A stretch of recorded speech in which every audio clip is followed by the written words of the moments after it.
Salut tout le monde, ici Adrian Mercier. Bienvenue sur ma chaîne, dédiée à notre belle planète et aux enjeux de l'écologie.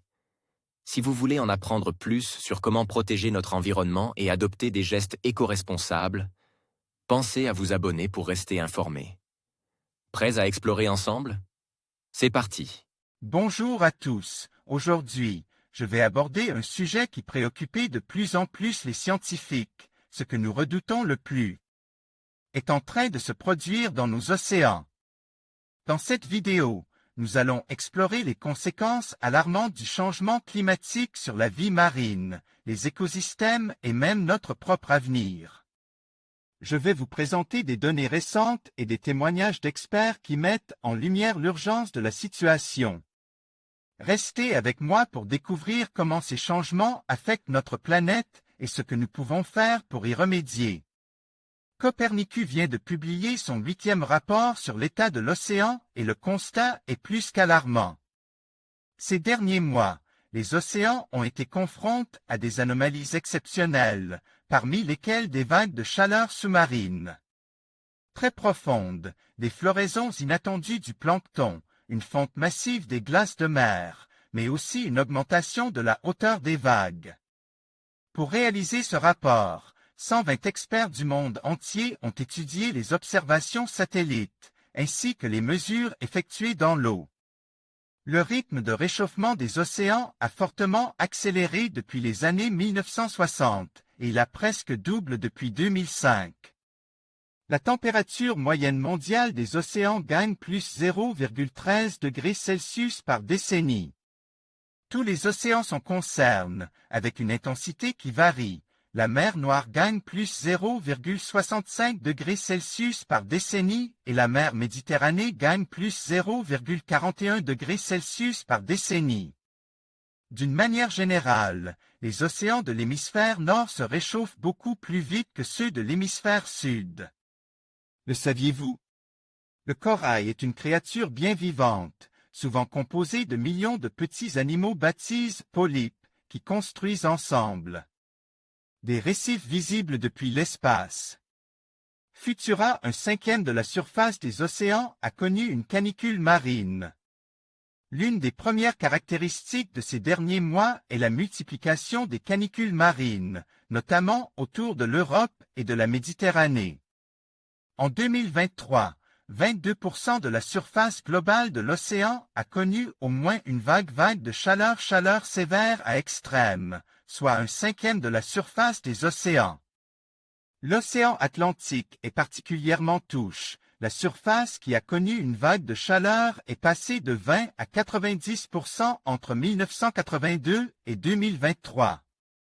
En 2022, près des 2/3 de la mer Baltique ont souffert d'une vague de chaleur marine.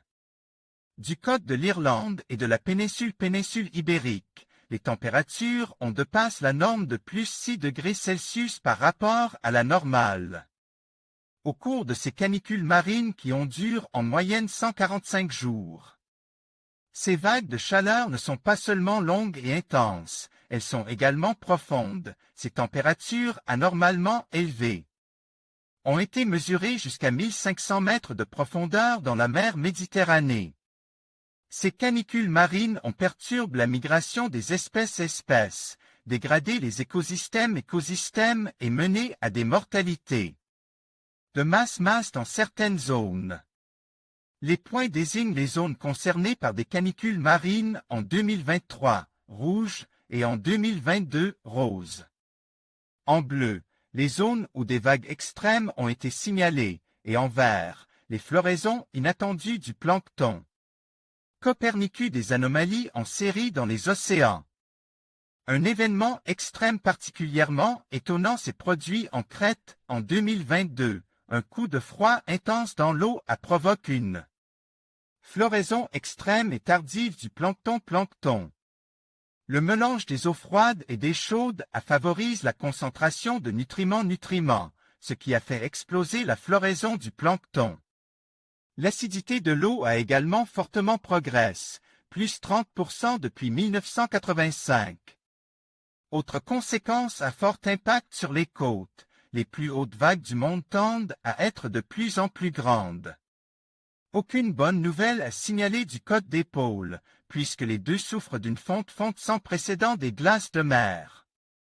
En Arctique, 2,2 millions de kilomètres d'eau ont fondu depuis 1979 en raison d'une hausse de la température de plus 4 degrés Celsius. En Antarctique, l'équivalent de 3 fois la France en termes de glace de mer a disparu depuis les années 1980. L'évolution des glaces de mer dans les pôles est sans appel. Sir Imphorn, Adobe Stock, rappelons que les océans sont des puits de carbone. Ils absorbent les gaz à effet de serre, gaz à effet de serre et la chaleur excessive à hauteur de 90%. En temporisant le climat, ils emmagasinent trop de chaleur et se réchauffent donc à grande vitesse avec une cascade d'effets sur leur fonctionnement et la biodiversité qu'ils contiennent. En conclusion, les scientifiques observent avec une inquiétude croissante les changements alarmants qui se produisent dans nos océans. La montée des températures, l'acidification et la perte de biodiversité sont des signes clairs que notre écosystème marin est en danger. Il est essentiel que nous prenions conscience de ces enjeux et agissions collectivement pour préserver la santé de nos océans. L'avenir de notre planète en dépend. Agissons maintenant pour protéger ce précieux patrimoine naturel.